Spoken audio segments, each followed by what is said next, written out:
साथी माफ हो तो आपको कुछ पता है कि यहाँ इतना गर्म क्यों? जरा सुनिए, यहाँ कितनी देर रहना होता है? वैसे भाई यहाँ तो नरक हो रहा है गर्मी के मारे, आपको नहीं लगता क्या? अरे 126। हद हो गई इस गर्मी के मौसम में। यहाँ तो बर्दाश्त के बाहर है। सड़क पर क्या कोई कम गर्मी थी, और यहाँ तो ऊपर से दम भी घुटता है। कहीं से कोई हवा क्यों नहीं आने देती? खिड़की वड़की नहीं खुली जा सकती क्या? मैं आपसे पूछा ना कितनी देर रहना होता है, क्या आपको मेरी बात सुननी पड़ी क्या? मेरा कहने का मतलब है कितनी देर रहना जरूरी है? जरूरी क्यों? आपको गर्मी नहीं लग रही है क्या? ये लोग इतनी गर्मी क्यों पैदा कर रहा है? दिमाग तो सही है इन लोगों का। अरे भाई ये गर्म हवा का कमरा है तो इसकी हवा गर्म होनी चाहिए। भला की गर्म, ये तो बर्दाश्त के बाहर गर्म है। अरे भाई जो आपको पसंद नहीं तो सागर किनारे चले जाइए। सागर किनारे? अरे भाई साहब, आपको कुछ अंदाजा है कि वहां आज की गर्मी में इस वक्त क्या हालत होगी? हवाखोरों की इतनी भीड़ जमा होगी कि 8 बजे ही राह चलना मुश्किल हो गया होगा। कुछ भी हो, यहाँ गली बंदे के सारी जगह में सिर्फ 2 आदमी दिखाई दे रहा है। मुझे कपड़ा रखने का बक्सा तुरंत मिल गया, 1 मिनट भी इंतजार नहीं करना पड़ा। तो इसलिए आप यहाँ आ गए? और क्या आ गया? क्योंकि यहाँ और कोई नहीं है। क्यों? क्या आपको यहाँ भीड़ नजर आ रही है? ये तो अपनी अपनी नजर है। अच्छा, ये लोग इसे भाप स्नान क्यों कहते हैं? भाप कहाँ है? अरे मैं आपसे कह रहा हूँ यहाँ भाप तो है नहीं है? मैं आपसे दोबारा कह रहा हूँ यहाँ भाप का नाम तक नहीं। तो मैं आपसे तिवारा कह रहा हूँ कि ये लोग इसे भाप स्नान क्यों कहते हैं? अरे भाई ये सारा कुछ ना बम्बैया नाम है। सोना, गरम स्नान, भाप स्नान। यहाँ एक भाप घर है, एक गरम कमरा है, एक गरम तालाब है, एक ठंडा तालाब और एक फुआरा है। और ये जो है गरम कमरा ठहरा। तो दूसरे शब्दों में ये भाप स्नान का वो अंश है, इसमें भाप नहीं होती। क्यों? कितना सटीक समझा रहा। जैसे कोई बीमार हो जाए तो उस वक्त घंटी बजाने से क्या होगा? कोई आएगा और उसको ले जाएगा। अरे भैया, कोई बीमार होगा, बेहोश हो गया हो तो वो घंटी कैसे बजा सकता है? ये मैं कैसे बता सकता हूँ, शायद इतना बीमार ना हो।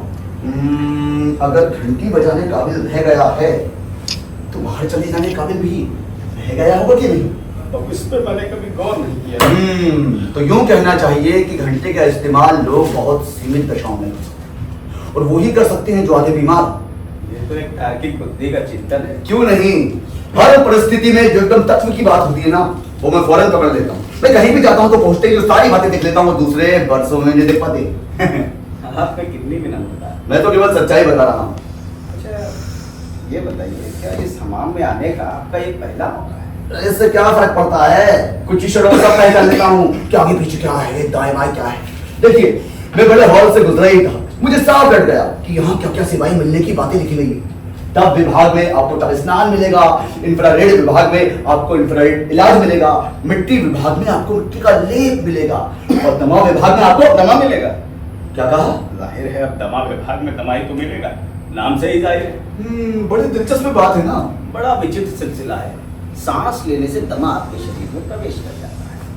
1-2 बार में ही सांस लेने में दिक्कत शुरू हो जाती है। इतनी खर खर साए की आवाजें आने लगती हैं। फिर तो 2 हफ्ते के इलाज के भीतर आपको खांसी के दौरे पड़ने लगते हैं, सर दर्द, ऐठन, घुटन होने लगती है, चेहरा नीला पड़ जाता है, नब्ज धड़-धड़ करने लगती है, और गले से काला बलगम आने लगता है। वाह वाह। फिर तो मर्ज और भी कर सकता है, साइनस में सूजन, एम्फीसिमा। अच्छा, ये सारी चीजें दमा विभाग में मिल जाती है क्या? हाँ, मगर इंतजार करना पड़ता है, लाइन लगी रहती है ना, टोकन बांट दिए जाते हैं।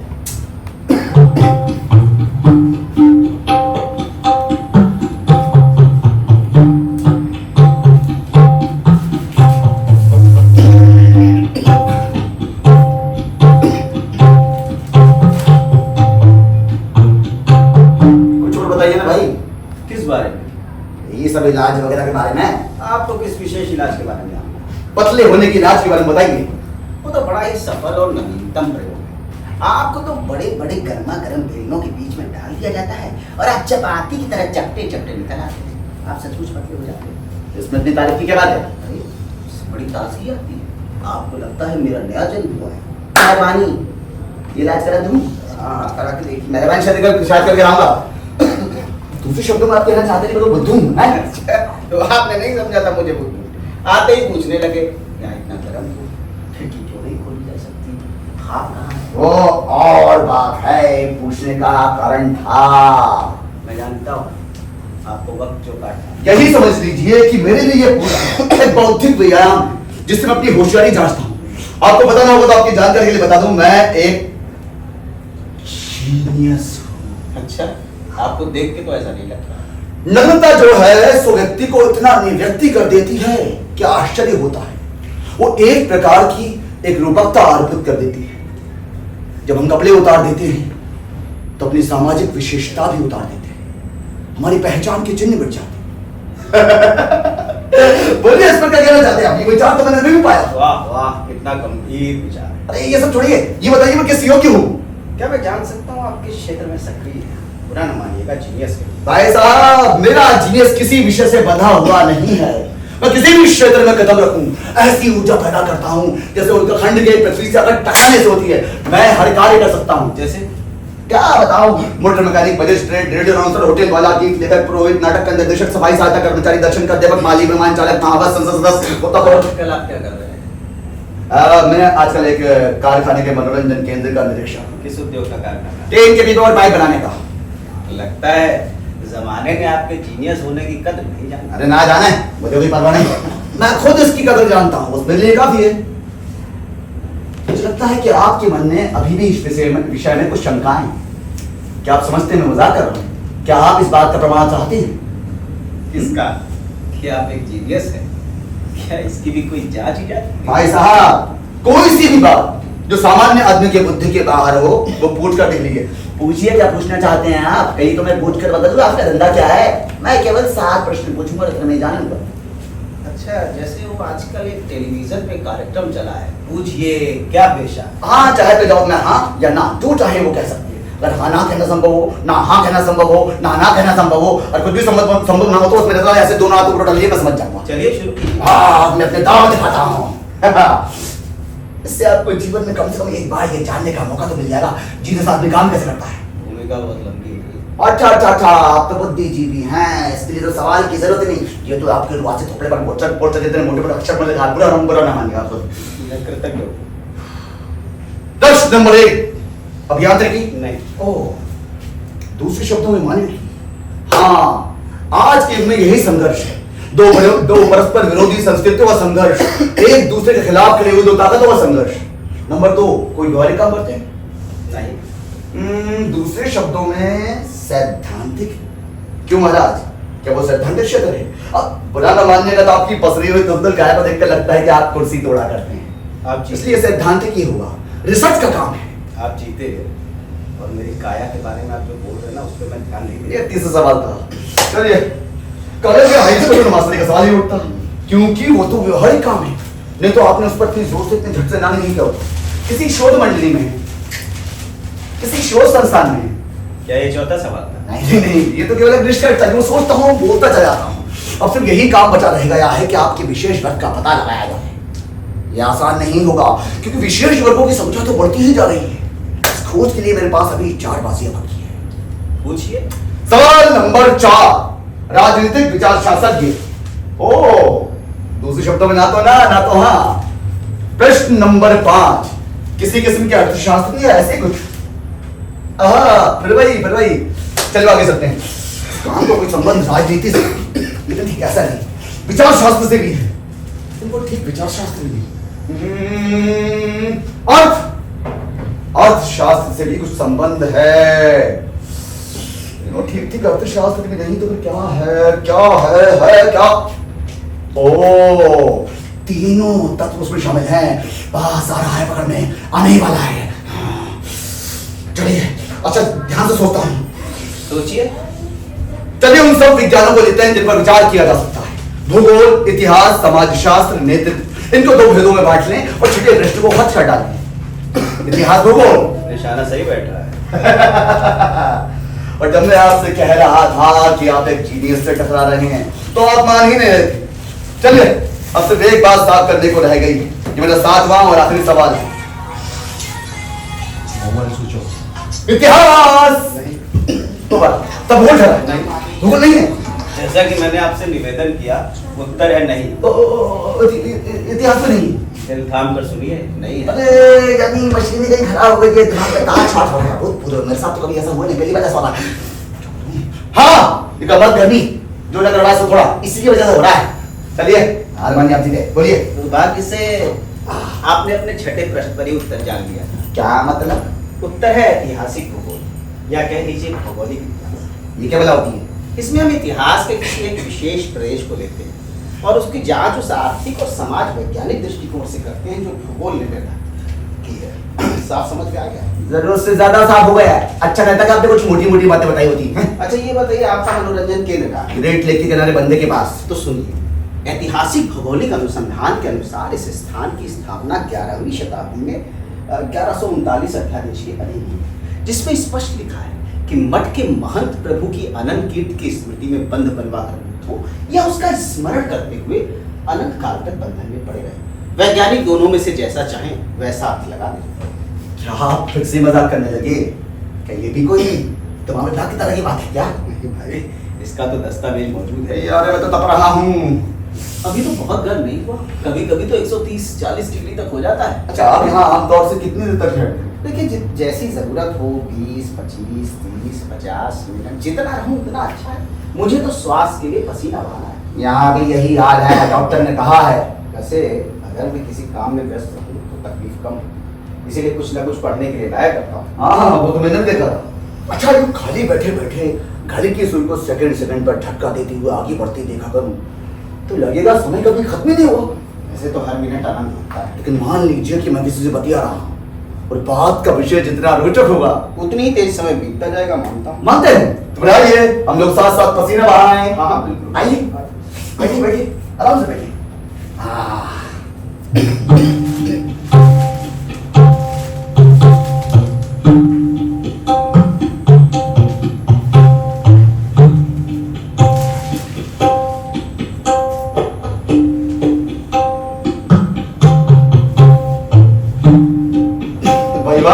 आपको तो बहुत जल्दी पसीने टपकने लगता है।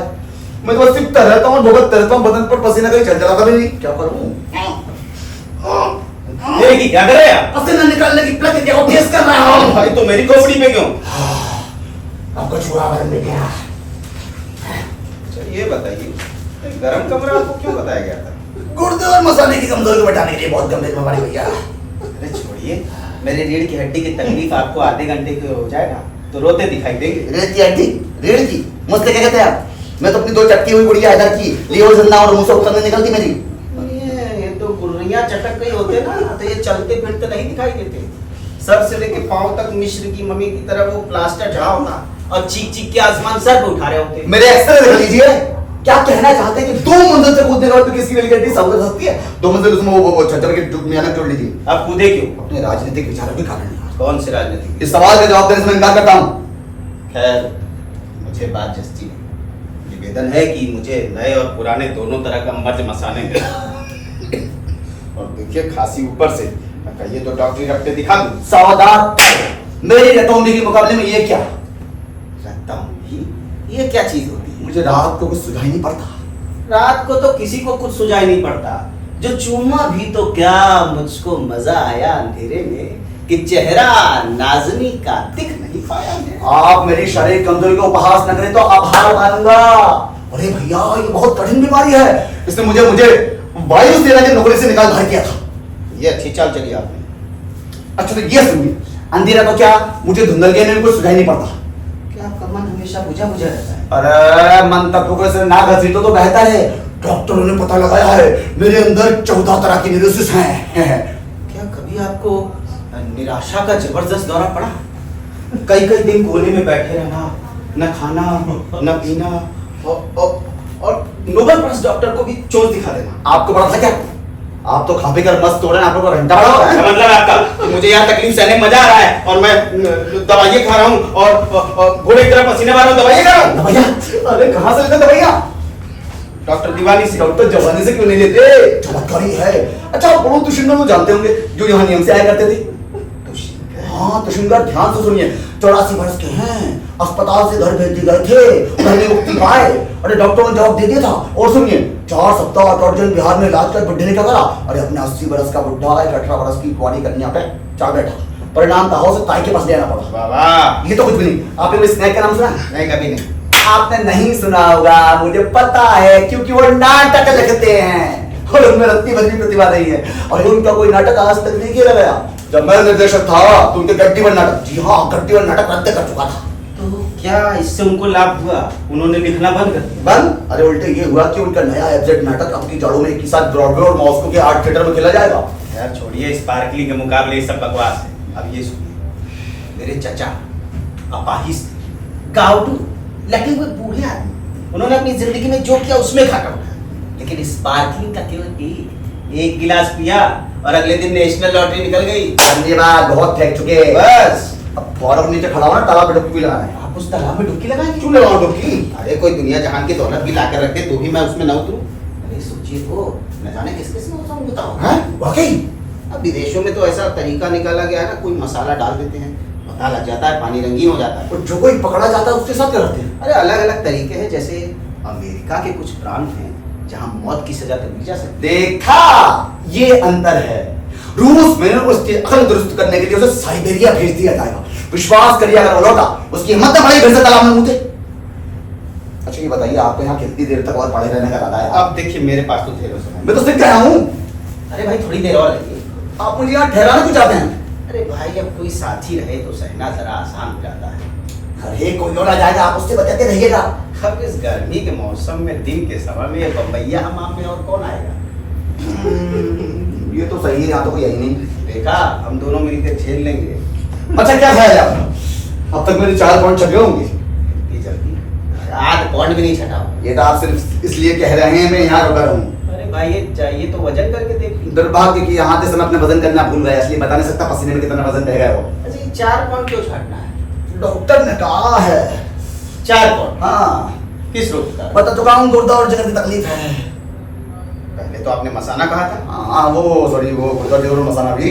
अरे भाई, कोई अतड़ी बतड़ी बची हो तो वो भी जोड़ दीजिए। मेरा मजाक क्यों बना रहा है? अरे मजाक यहाँ कौन किसका बना रहा है?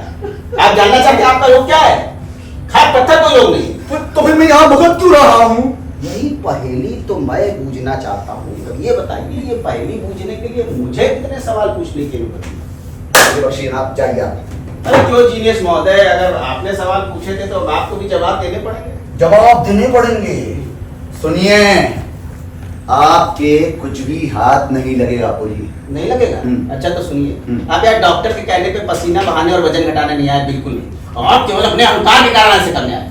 क्या आप मोटे होते जा रहे हो, थुलथुल होते जा रहे हैं। हमें ना सत्य को स्वीकारना चाहिए। आप एक मोटे होते हुए सुअर हैं। खबरदार! ये खतौती कुछ बोलोगे क्या? हैं? आपकी एक प्रेमिका है। ये कहां से इनके दिमाग में आया? मैं सब जानता हूँ। ये मनोरंजन केंद्र का निरीक्षक ये छुट्टी के मौसम में, गर्मी के दिन में ये बम्बैया केंद्र में क्या करने आया?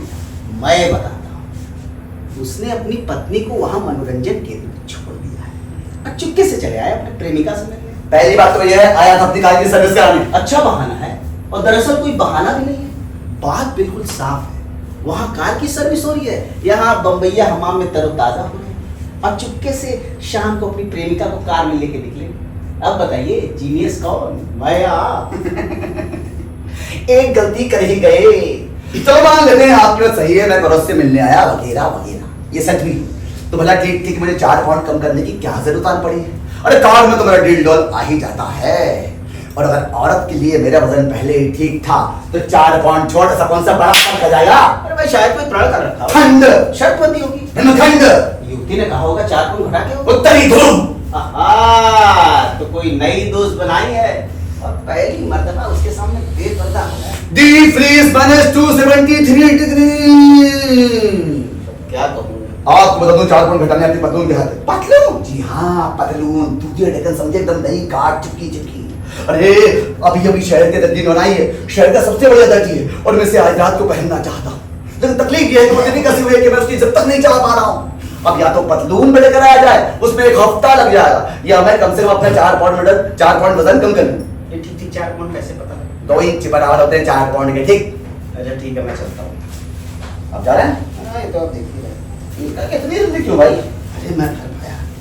आप ही मुझे यहाँ रोके हुए थे। देखिए 130 डिग्री का मुझे पसीना आ रहा है। मेरे भी, लेकिन जब मैंने यहाँ रहने का निश्चय कर लिया मैं रहकर जाऊंगा। अरे तो आपकी मर्जी है। तो आप मेरे संग क्यों नहीं चाहते? आप बताइए। चाहूंगा आपसे मतलब? बस मतलब ये कारण क्या बताइए? आपका दम्भ, निर्लज्जता, अहंकार, सुन लिया? ये विश्व प्रसिद्ध जीनियस एक पतलून के पीछे अपना वजन घटा। गलत समझे हैं आप। लक्ष्य कभी भी महत्वपूर्ण नहीं होता, महत्वपूर्ण होता है प्रयत्न, संकल्प, दार्शनिक। लेकिन आप अपना वजन क्यों घटाना चाहते हैं? विश्वास कीजिए एक वाहियात पतलून के खाते तो फिर किस खातिर? मेरे लिए वजन घटाना परम महत्व का विषय है, जीवन मरण का प्रश्न। जीवन मरण क्या मतलब? मेरा व्यक्तिगत मामला है। मतलब आप मुझसे छिपाए रखना चाहते हैं? डरते हैं कि आपसे जानना पहचान। अरे यही कारण है कि बिना संकोच आप अपने मन की गठरी खोल दें। अरे ना कभी दोबारा हमारा कहीं मिलना होगा, ना आपको पछतावा होगा कि क्यों बता दिया, कैसे बता दिया। अरे जैसे कभी कभी हम लोग रेलगाड़ी में चलते किसी अजनबी को अपने जीवन के बड़े से बड़े रहस्य बता दिया करते ना, वैसे ही बता दिए। और इस दरम्यान आप अपने 2-4 और 100 छाट लीजिए। अरे भाई साहब, जल्दी हो जाएगा। आपके अपने अकाउंट थोड़े ना इस बीच छठे बंद हो जाएंगे। वजन घटाना आपके लिए जीवन मरण का विषय क्यों? जटिल। अरे बोलिए बोलिए, समय की कमी है, बोलिए। मैंने अपने आप को भयंकर मुसीबत में डाल दिया है। मेरी एक समस्या है। मतलब आप सचमुच जानना चाहते मतलब सब कुछ जनता को बताइए।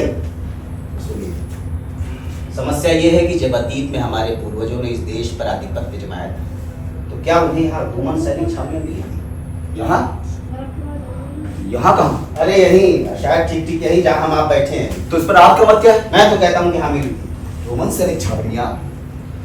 अच्छा, बड़ी खुशी की बात है, लेकिन समस्या क्या तो बताइए। समस्या यह है कि सिद्धांत को चुनौती दी गई है। ठीक ठीक कहूँ तो एक व्यक्ति जिसने इस पे अविश्वास प्रकट किया, उसने इसे खंडित कर दिया, एक एक तथ्य, एक एक वक्तव्य को लेकर उसे साबित कर दिया है। उस व्यक्ति का सिद्धांत आरंभ से लेकर अंत तक निराधार, अवैज्ञानिक, मनगढ़ंत है। तो क्या हुआ, वो उसकी अपनी राय है। लेकिन अब उसकी राय भी तो सरकारी राय होगी। विश्वविद्यालय और अकादमी दोनों उसके पक्ष में। वो प्रतिनिधि शांति सम्मेलन में वही चले और आपको उसने परे सरका दिया है।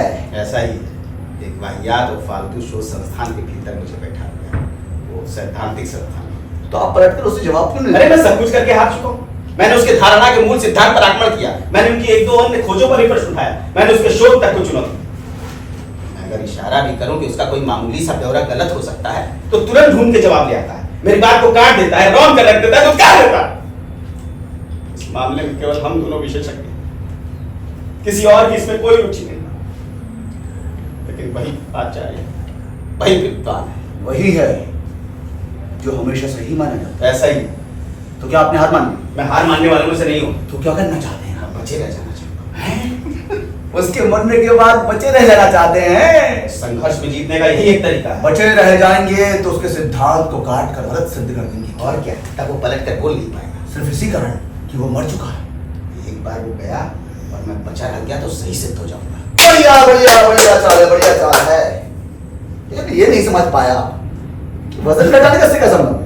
अरे भाई, डॉक्टरी विद्या और आंकड़ा विज्ञान दोनों से ये प्रमाणित हो चुका है कि दुबले पतले लोग मोटे लोग की अपेक्षा 5 से 10 वर्ष अधिक जीते हैं। वो क्या आपसे ज्यादा मोटा गया? ये 208 पौंड। हाँ? अरे जब वो विश्वविद्यालय जाता है ना तो उसको रेलगाड़ी से उतारने में 2 दरबान लगते हैं। वजन से तो मैं भी भारी हूँ, लेकिन जब से मैंने जान लिया है कि मुझे लगन के द्वारा, निरंतर पसीना बहाने के द्वारा उससे अधिक काल तक जीवित रहना है, मैंने वजन घटा दिया। अरे सबसे ज्यादा आसान ये नहीं कि आप उस मोटर सोटा कब तक डाले हैं। हाँ, ये मेरी नैतिकता के विरुद्ध है। मैं मानवतावादी हूँ, उस पर अपने आप हावी। मतलब आप यहीं पर कष्ट भोगना अधिक पसंद करेंगे? अरे मैंने 6 महीने में 22 पौंड घटा लिया। बढ़िया बढ़िया, जब इतना घटा लिया है तो कष्ट भोगते रहने की जरूरत क्या है? अरे मैं बोला ना, मैं मोलता मोटा। हार्मोन के कारण? अरे कुछ पूछिए मत, खाने से जी नहीं पड़ता। खुद को रोकना चाहूँ तो भी ना रोक पाता, पेट को कुछ सुअर हो नहीं रोक पाता खुद को, जैसे पिछली रात। पिछली रात है? क्या हुआ था पिछली रात को, बताइए। बेटी 3 बज रहा होगा, मैं जग पड़ा, मारे भूख के बेहाल था। लग रहा था कुछ नहीं खाऊंगा तो बेहाल हो जाऊंगा। मैं किचन की ओर भागा, फ्रिज खोला, जो पड़ा था सबके सब बात कर गया। कच्चे खीरे, 1 पौंड टमाटर, 6 कतली रोटी मक्खन के साथ 4 लोगों का खुराक भर का शोरबा, और जो भी पड़ा था सबके सब वैसे का वैसा गरम करने की विधान न थी। एक टुप्पा कुत्ते का रात दिया। मतलब दूसरे शब्दों में आप खाने के पीछे पागल रहते हैं। अरे खा खा के बेहाल हो जाता अब हूँ। आपको पछतावा हो रहा है। ये मेरा प्रायश्चित, विरक्ति, आत्मग्लानि। मैंने जो कल रात खाया है खुद को सताकर उसी को पचा रहा हूं। महज इसीलिए कि जीवित रहने में 208 पौंड वाले को पीछे छोड़ दिया जाए। यही एक आशा बची। आप ईमानदारी से बताइए कि आप दोनों में से किसकी बात सही है? रोहन, यहाँ मेरे जाने में। अरे मेरी बला से ऐसी की तैसी में जाए रोमन। अब मैं सच में चला। अरे सुनिए, अभी ऐसे नहीं करना चाहिए, थोड़ा देर और रहिए, 4-5 मिनट में जल्दी नहीं करते होंगे। देखिए मुझे तो बहुत बढ़िया पसीना आ रहा है और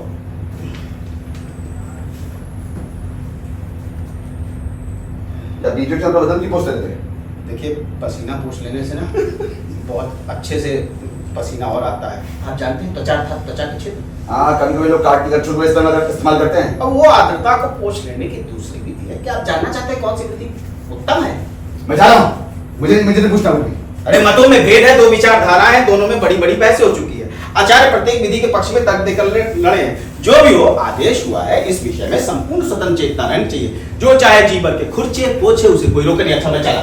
मैं नहीं आऊंगा आपको, नहीं आने दूंगा आपको। अरे जाने दीजिए। नहीं, आपने मुझे आप फुसला कर रोक लिया। आप यहाँ आप मुझे अकेले छोड़कर नहीं आ सकते। अरे चलिए फुआरे ना ले, फिर चले आएंगे। ये उचित नहीं, ये उचित नहीं। आगे तब तक रहिए जब तक मेरे 4 पाउंड छटना जा। क्या आप मुझे पकड़कर बांध लेंगे? क्या आप समझते हैं शरीर की शक्ति है सब कुछ है?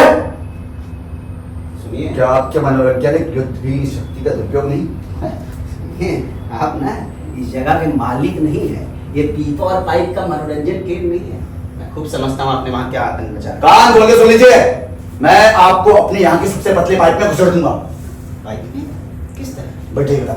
मैं बैठने से इनकार करता हूँ, मैं बाध्य किए जाने से भी इनकार करता हूँ। अरे मनोरंजन केंद्र में मनोरंजन के अधिकारी लोगों के लिए 2 तरह के कमरे रखे गए हैं, पीपे और पाइप। क्या? आप जब तक नहीं बैठेंगे तब तक नहीं बताऊंगा।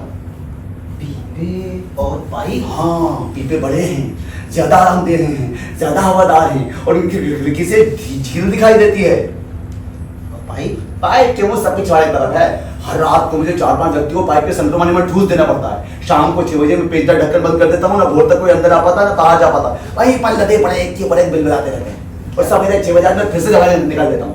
कितनी शक्ति बरतते हैं? यही ऊपर के आदेश से कोई ढील डालने की रहती। और मान लीजिए आप कभी नहीं हो तो? मेरे योग्य विजय ना चिल्ला तो फिर चलो फरोने ना लेना। अरे सुनिए सुनिए सुनिए, ये कौन तय करता है कि कौन कहाँ भेजा जाएगा? अरे छोड़िए जी, मुझे केंद्रीय कार्यालय से एक बड़ी बनाई सूची मिल जाती है। फरवरी क्या जनवरी में कारखाने में स्थान पर लेंगे पानी के लिए धक्का शुरू होती है। किसे पीपा मिलेगा इस पाइप?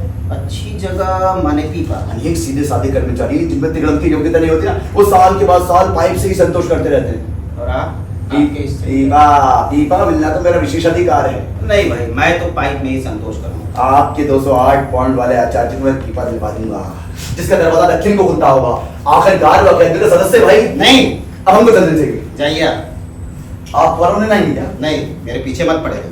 मतलब आपने मुझे मुक्ति दे दी? हाँ, अगर इतनी सहन शक्ति आप में तो यही समझ लीजिए। अगर आप मेरे जैसे मरगिले आदमी से पिट जाने में खुश है तो यही सही, जिसे एक पीपा भी नहीं मिलने वाला। कान खोल के सुन लीजिए, मुझे आज तक कोई पीट नहीं सका। लेकिन हार तो आप मान ही गए ना। ये विश्व प्रसिद्ध जीनियस जो हर क्षेत्र में जगमगाती है, जो हर स्त्री को वश कर लेती है। ये तो मैंने कहा, ये मैंने कहा। ये तो जिस तरह से आप उठते हैं, बैठते हैं, बोलते हैं, उसी से प्रकट है। वैसे कौन है वो छोकरी? पहली बात तो ये है, वो छोकरी नहीं है, मैं मान ही नहीं सकता। अरे वो अत्यंत शालीन कामकाजी लड़की है, 21 बरस की उम्र है और अभी से जल प्रदाय के कार्यालय में सुपरवाइजर हो गई है। आप कब से उसे जानते हैं? 1.5 साल से। और आपने उसे फांसा तो हो गई। भाई साहब आप माने या ना माने, 1.5 साल बाद आज भी इस लौंडे का तौर तरीका ऐसा है जैसे वो आज भी कुंवारी हो। आज भी बकोटती है, नोचती है, रगड़ती है, झगड़ती है, क्या पता क्या करती है। लगता है जो तुम उसके साथ करते उसको मजा नहीं आता तभी। आखिर चिपकी पतलून पहन लेने से सब कुछ नहीं हो जाता ना। क्या मतलब? मतलब कभी कभी ऐसा होता है, सारे मशहूर बाके बिस्तर में इतने बाके साबित नहीं होते। बस वो तो है। अरे भाई कैसा आदमी है, आपको ना पाक शुद्ध सिंगर का पानी पीना चाहिए ताकत के लिए। बस आप घूमत गए सले कुछ बोल रहे? अरे उस जगह वाली लड़की को मैं काबू में ला सकता हूँ, एक बार उसे पार कर लूँ ना, राजी हो जाएगी। खबरदार, इस विषय में एक शब्द में बोलिए बचाएंगे मेरे अरे क्या? चाहिए, मैं तो बोलूंगा। सुनिए, आपकी पत्नी को भी कुछ करके दिखा सकता हूँ। मैंने कब से बेचारी की इच्छा हो रही है। और यार बदनाम अखतरे नकली वैज्ञानिक महोदय सुनता नहीं सुनता? जी, मैं एक्सप्रेस रेलगाड़ी पकड़कर सीधे लेक पे जाता हूँ, पीपा और पाइप के मनोरंजन केंद्र का पता लगाता हूँ और श्रीमती निरीक्षक महोदय को खोज निकालता हूँ और उनसे कहता हूँ कि उनके प्यारे पतिदेव के पास से आ रहा हूँ, जो उनको तृप्त नहीं कर पाते। कर ही कैसे पाएंगे नगण्य नपुंसक जिससे जरा सी गर्म हवा बर्दाश्त। ठीक है, अरे घिनौने दोगले, देख लेता किसमें अधिक बर्दाश्त है। हाँ देख लेते हैं। अरे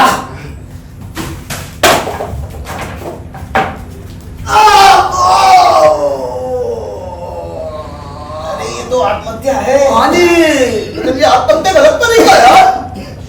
मैं तो मीनार से कूद कर मरना पसंद करूंगा। जी, ताकि आपका मलिदा बन जाए। नीचे आएंगे ना तो खून से सारा लोग खड़ा रह जाएंगे। मैं तो गर्म टब में बैठूंगा गर्दन तक पानी तक और गैस पाइप की टोटी खोल दूंगा। गैस पाइप की टोटी खोलना तो बात, टब में गर्म पानी की जरूरत क्या है? अरे मैंने यही कार्यक्रम बनाया, क्या कर लीजिएगा?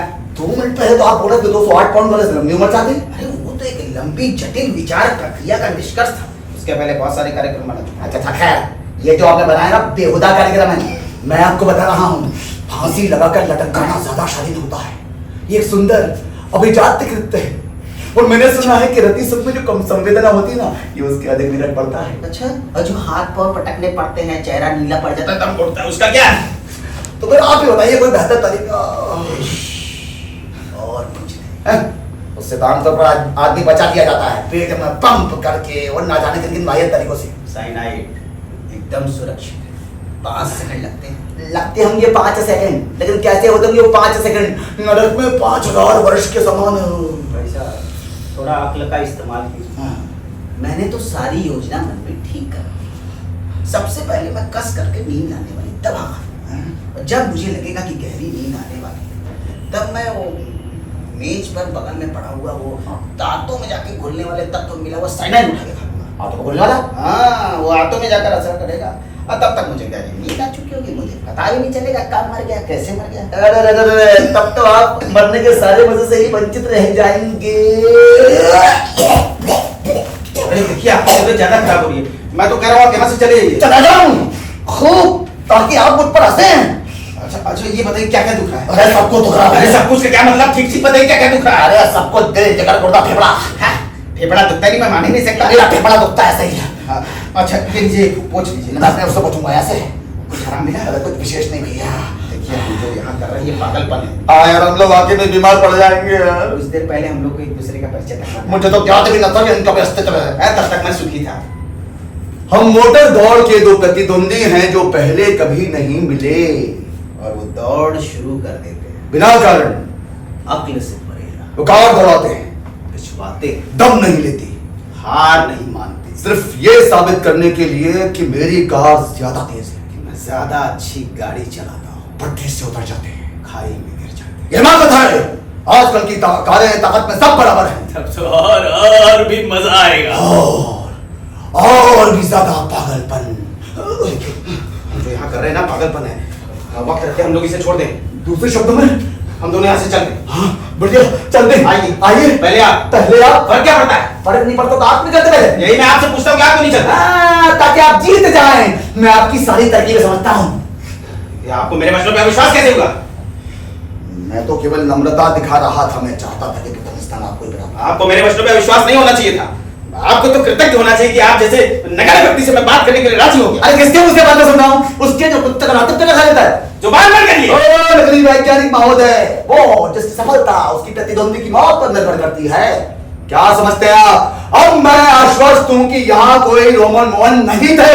और आप कहते हैं थे, तो मैं आश्वस्त हूं कि यहाँ कोई रोमन मोहन नहीं थे। ऐसे आप निकल जाइए यहाँ से। मुझे आप गुस्सा मत देना, मैं कहता हूँ आप चले जाइए यहाँ से। ये गरम कमरा ना आपके पिताजी जायदाद में किस अधिकार से खरीद कर बाहर करना चाह रहे हैं आप मुझे? हैं? किस अधिकार से? अपनी भुजाओं के अधिकार से। ये महान मानवतावादी देखो, अबे हाथ करते ये है इनकी। ठीक है, देख लेते हैं किस में अधिक दम है। अरे खबरदार जमादार जी। यस।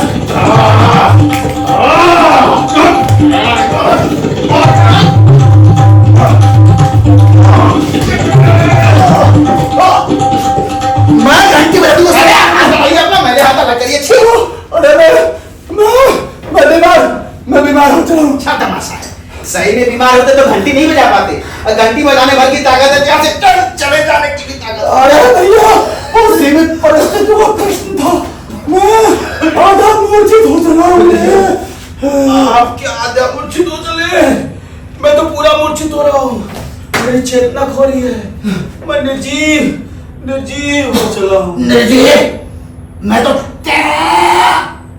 बोल रहा हूँ। लेकिन पहले आप जाइए। तो उठा भी नहीं जा रहा है। मैं हाथ भी नहीं उठा पा रहा हूँ, कहीं ऐसा तो नहीं?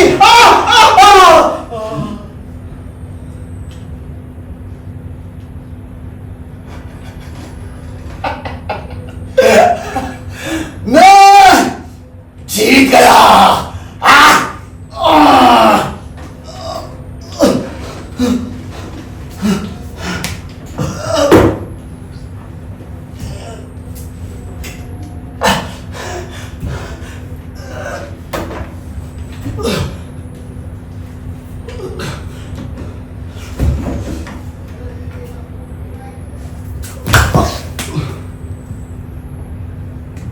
ये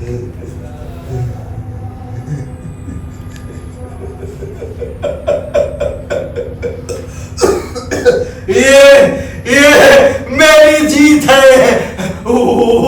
मुझसे पहले